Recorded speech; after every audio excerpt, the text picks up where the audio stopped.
What the f?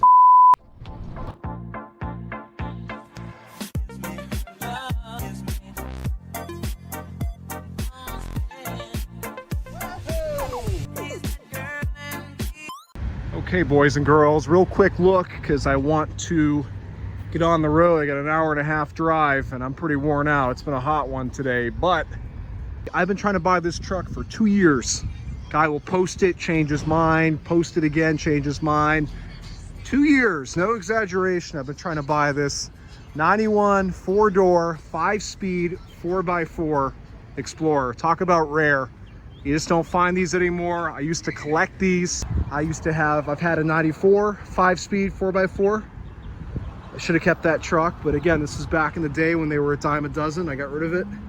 I had a 92 Eddie Bauer 4-door automatic, and the last one I had was a 94 2-door 5-speed. There's been plenty more in between, but it's been a while. The last one I ever had was the 94 2-door, which I sold in 2016, so it's been a while.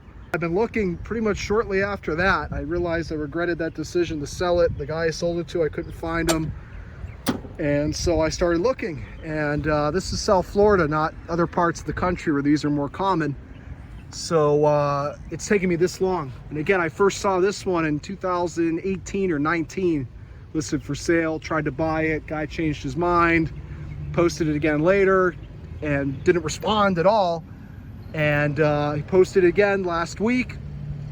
I have a search alert for these, and this is literally the only one that's been posted that's a 4x4 manual, which is my criteria in all these years. And messaged him, as usual, didn't respond. I figured, okay, that's it, I'll never hear from the guy. And he got back to me yesterday and said, yes, it's still available.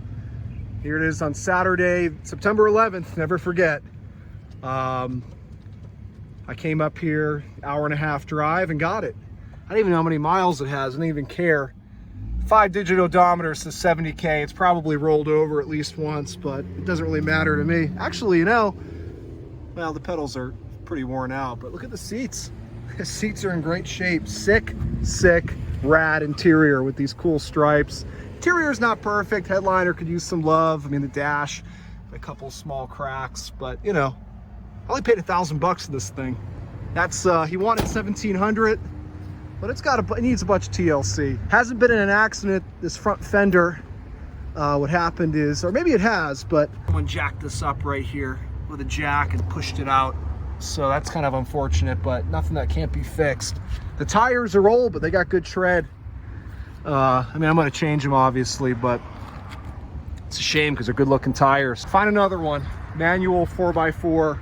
Runs and drives, new clutch, a few other new things, belt tensioner, AC works, believe it or not. It blows not cold, but it blows. I'm pumped. You know, again, this has been years. I've been searching to replace my last one, which I regretted selling. The 4-wheel drive works. I tested it. $1,000. Wanted 17. I made him my best offer right off the bat, said, look, you know, it needs work. And funny thing is, he had it posted for $1,000 last time, a couple of years ago. So I said, you wanted $1,000, what changed? Kind of got him there, a little gotcha moment. So he ended up taking the grand for it. But anyway, like, and the paint's nice on it too. I mean, definitely not perfect. Could use a buffing, but look, you know, no paint issues, just on the roof. So, hour-and-a-half back to Miami. Got my trusty ESV Polaner, and I'm looking forward to getting into this thing, but I'll show you guys a lot more of it when I get back. I couldn't help but show her off right now. You know, she's this to me is very exciting. It's been too long. You know, I love these trucks, I always have. So let's get on the road. So the old girl and I made it home. I got to throw a battery in this. Didn't come with a battery, so you can see there's just mud everywhere. See what I mean? So I'm gonna get to hosing down the engine bay and then underneath, and it'll already be a lot better. Okay, so I gave her a real quick pressure wash. Definitely not thorough, but enough to clean it up a little bit. This truck, I have a feeling it spent a lot of time on dirt roads because the frame's good, but you know, weird little areas where mud would have got pocketed up, it's rusted.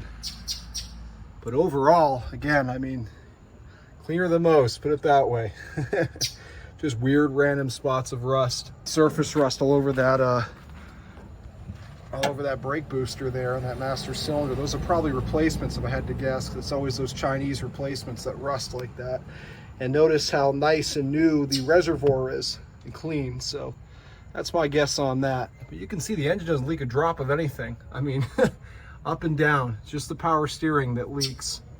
And that's very typical on these. Very, very typical. But don't take my word for it. Take a look underneath. And I didn't just pressure wash any residual oil or anything off. You can see bone dry oil pan. Everything's bone dry. The only thing that leaks, you can see right here, the power steering. But ball joints are good.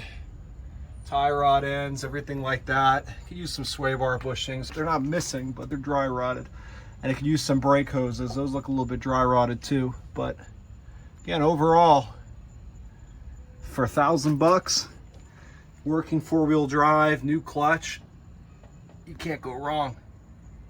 You cannot go wrong. I've got the inner fender, the wheel wells. I don't know what this is. Snake? Oh, probably from the old light bar. There used to be a tacky looking light bar on the top. I told him he could keep it. It even has Colorado Springs Ford. Pretty cool. Let's see if these work. Well, the door, the lift gate latch works. That's all I really care about. If the glass doesn't work, it's not a big deal. Forgot to check up here for rot. So there's a little bit of rust on the tailgate itself, like surface rust, but I don't think that's rotted through. No. We'll get all that crap out of there tomorrow. Spare tire with the matching wheel. And there's those wheel wells I was talking about. They don't look damaged, so I'm wondering why they took them off. It's weird. I'll double check them tomorrow, but as long as they're in good shape, I'll put them back on. Should we see if the glass works? It sure does. Nice. I've had to fix these things a time or two. You can see I washed it, just hit it with the pressure washer, but the paint actually cleans up real nice on it. Even the roof, you know, you got this rust where the paint, where the clear coat's failed and the paint has failed and these little runs through these tracks, but you know, you can see the clear coat failed right there. But there was a lot of sap on the roof and I thought it was just like really bad paint, but it came right off. So definitely good enough for me. Again, I don't want this thing to be too perfect or I'm never gonna want to trail it or anything like that. Definitely have it a lot cleaner with the pressure washer. Everything's not covered in mud anymore. I might have missed a few things, but I'll definitely get them next time. But super, super clean truck. You can see everything is bone dry. No leaks, no nonsense. Surprisingly, you know, it definitely has its share of issues like the rockers, but mechanically, well, in terms of leaks, it seems okay. So he told me it's been sitting for like 3 years now and it's got bad gas in it. The gas gauge doesn't work, speedometer doesn't work. He claims that when his buddy who owned it before him changed the clutch, he didn't reconnect the speedometer. It ran smooth for me. This guy tells me that it'll start to cut out and stall out and have trouble starting with the bad gas, but it fired right up for me when I was there and it ran well. This concoction here, he told me was for the rooftop light, so I'll just delete that. What else can I say? I guess let's start it up and let you guys hear it run and go get it off the trailer. Told me the small keys for the door. I'm guessing someone probably changed the ignition at some point or the door lock, one or the other. And that's why you've got 2 keys, because they should be the same if I remember correctly from the last one of these that I owned. Whoa, okay, I forgot that I released the pin in my dolly. So when I get in this, there's a chance this may roll. Hopefully not right into my girlfriend's car. Guess we'll test out that no dent Saturn theory. All right. Let me get in here and get my foot on the brake. He told me the e-brake doesn't work, which definitely need to take care of that with the manual. And this has got way too much slop in it. Way too much slop. Again, she's a fixer-upper, there's no question. But these are getting so hard to find, especially a manual 4x4, that I was down for a fixer-upper. So let's see what she does here. Let's see if she gives us any trouble. Especially because I sprayed the engine down.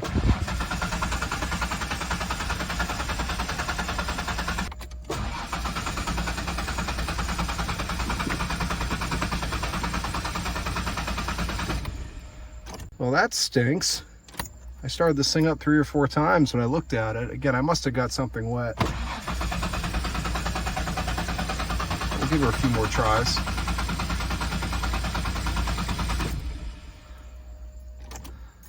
can hear the fuel pump sounds nice and strong.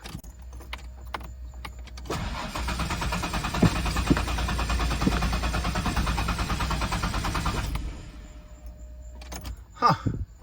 Like I said, I may just have to let it dry, unfortunately. But what's interesting, it sounds like the fuel pump just runs and runs. When you prime it, you know, it should just be a quick and shut off. But listen, I don't know if you guys will be able to hear it.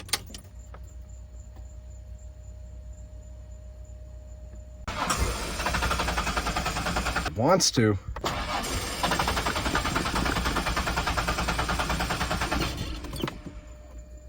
Very weird. All right, well, stand by. I'm going to, again, I don't know if I got to let this thing dry for a little bit or what, but should start eventually. Well, I checked the fuse and relay box, and everything looks good in there. It's bone dry, nothing blue. I do remember now, this guy told me that whenever it rains lately, it's been having trouble starting. So obviously me blasting it with water up and down wouldn't help with that. Now, that could be a number of things causing that. Obviously, I'm in no position to figure that out tonight. It's dark, it's up on the trailer, and I'm tired. But what I will do in the meantime is I'm gonna bust out my leaf blower and blow this engine off and get it dry, and hope that gets it started.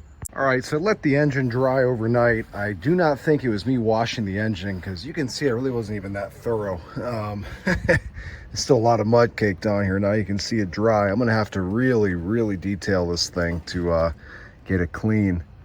AC compressor's been replaced. Clearly this is not going to start without ether. When I got there, he'd already had it running, which you usually don't like to see, but again, this was a cheap car, and I would have bought this thing pretty much no matter what for what it is.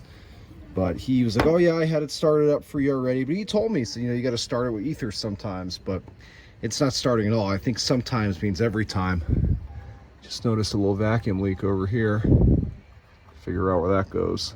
But I got friends in town who are visiting, and so I'm not going to mess with this too much today, but I do at least want to get it running and move it out of my front yard. It's my first time really, besides when I looked at it yesterday, but obviously I got it a little bit cleaner, really being able to see the engine bay. And again, this engine is bone dry. It doesn't leak any oil. I mean, it's got oil in it, don't worry, I checked that, but looks like a replacement starter too. It definitely looks a little bit newer than the original parts on this engine, but yeah, it's doesn't leak any oil, this thing. It's unbelievable. So I'm gonna spray some ether in there and we'll see if she starts.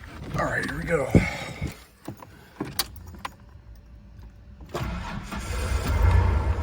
And look at that. So that's all it takes for this thing. So maybe we have a weak fuel pump. My first time hearing it run since I got it home. It definitely has a little bit of a miss. You can see it, you know, shaking a little bit. I knew that again when I looked at it. It's got bad gas in it. This thing has been sitting for years. But, you know, it's not knocking or ticking. You heard I started it up, super cold start. So a little squirt of starting fluid to get it started. Well, let's take our first drive together on camera. And really, I'm gonna try to get this thing down the street to the gas station. Now the windows, the driver's window does, if I put it down, it's not going to go back up on its own. I have to help it. The passenger, I think this dead. Yeah, okay, that one needs help too. So they're all a little bit messed up. The back windows work. Those are the two that work. And again, I do have some AC, so I'll turn that on just to stay cool. Now that I know that, you know, I didn't even really look yesterday. I wasn't going to nitpick this thing for the price, and I would end up paying for it once I haggled the guy. Now I know that it's already been converted. I can just charge her up with some 134 and have ice cold air again, I presume. So let's go ahead and take our first drive together, like I said. That vacuum leak also, it didn't look like a significant vacuum hose. It was a small one, but certainly if there's a couple more vacuum leaks, it could definitely cause this to run the way it's running. Again, on top of the bad gas that's in it. Nice squeaky clutch pedal, but you can see She drives, it needs an alignment, and these tires are old, so that will wait obviously until I replace the tires, but she drives well. Even yesterday I was driving it down a really bumpy, guy lived on a dirt road, and I was surprised with how good the suspension is. Nothing was rattling or shaking. Everything's tight, ball joints, tie rods, stuff like that, control arm bushings. And the shocks have been replaced. They're not leaking or anything. It's a very good suspension in this truck. Actually, a lot better than my 4Runner. So I'm gonna get this out on the main road and I'll tune back in. I've got her down the street here, still running fairly well. Throwing some fresh gas in. He told me again the gas is definitely, you can smell it. The gas in this thing is old. Coolant temp is fine, right where it should be. Well, sometimes some of these sit a little bit to the left, but it's in the center. Voltage looks good, oil pressure good. He told me the gas gauge doesn't work. Keep driving her around a little bit and see how she does. All right, I don't really like this. Temp gauge definitely, still within operating range, but should not be fluctuating like that. As I'm moving, it'll go back to center. As I idle, it'll creep more past the halfway mark. Should be, again, usually in these Fords, a little bit left from the center. So it could be a number of things. This thing, I'm sure, I checked the radiator. If it even has coolant in it at all, it's just water.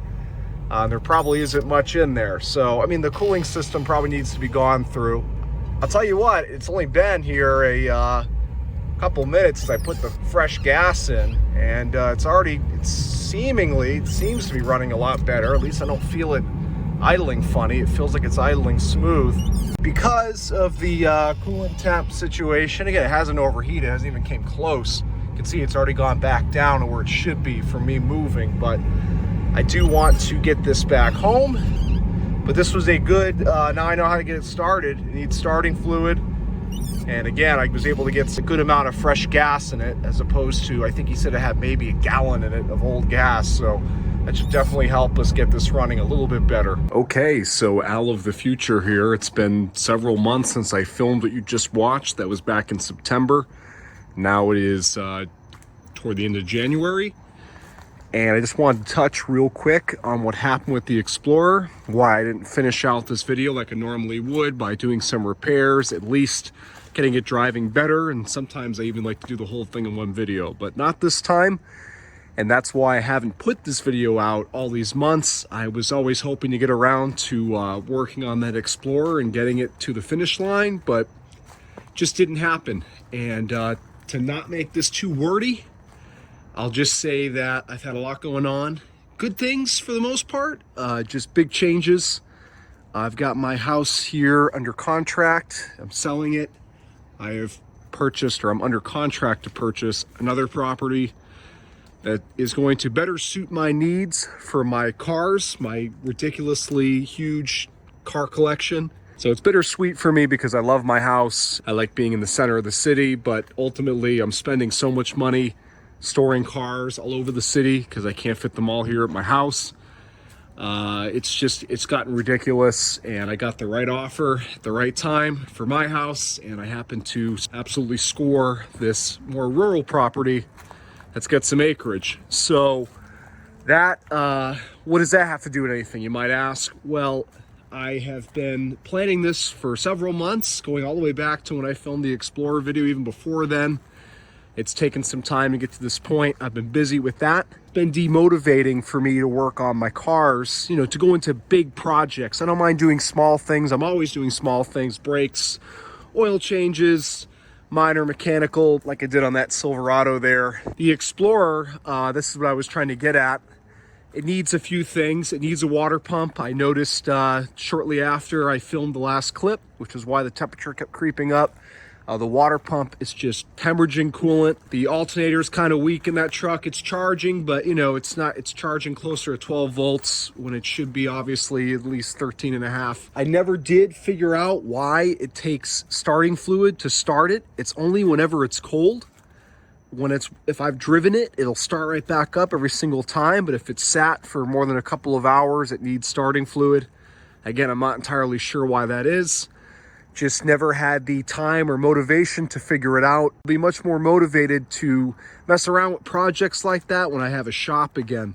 That's the other thing I never really announced or talked about here on the channel, but back in July, I got rid of my dealership / shop space. The rent increase was ridiculous. Everything in Miami is just going up, up, up. People are pouring into South Florida from all over the country. I understand why, but it's making everything way, way, way more expensive. And it just wasn't worth it for me to keep that operating and pay what I was paying for that small warehouse, when now with this new rural property I've bought, I can build a massive, massive building to store all my cars and spend way less money doing so. And I actually have the equity in that instead of paying a landlord money. So that's where we're at. That's why this video kind of just ends on a weird note where I didn't even fix the vehicle. And that's why I've put it off so long for uploading it. Go ahead and let me know in the comments what you think would cause the starting fluid for cold start situation. Otherwise, it starts right up. And the other weird thing is, it sounds like the fuel pump, as I mentioned in the video, it sounds like it just constantly runs when you prime the key. Like normally you would expect, you turn the key to the start position, and you expect to hear the fuel pump prime for, I don't know, a few seconds, but it just sounds like it's constant. I don't know if someone tampered with it or the wiring to it, and that's why it's acting funny. It's not the inertia switch. It wasn't any relay or fuse related to the fuel system. It's not getting fuel for whatever reason on a cold start. So let me know what you think, and I'll take your suggestions into consideration when I get around to messing with that truck. But definitely stay tuned. I have a lot of content coming. Thanks for watching. I really appreciate your patience. Beautiful sunset. It'll definitely be a prettier sunset down where I'm moving, but I will miss it here too. Again, very bittersweet. It's not all celebration. I love this house, and it's this was a very hard decision for me to make. It took me a long time to commit to making that decision, but I think in the end it'll be much better for me. So thanks for watching. Keep an eye out for the next one.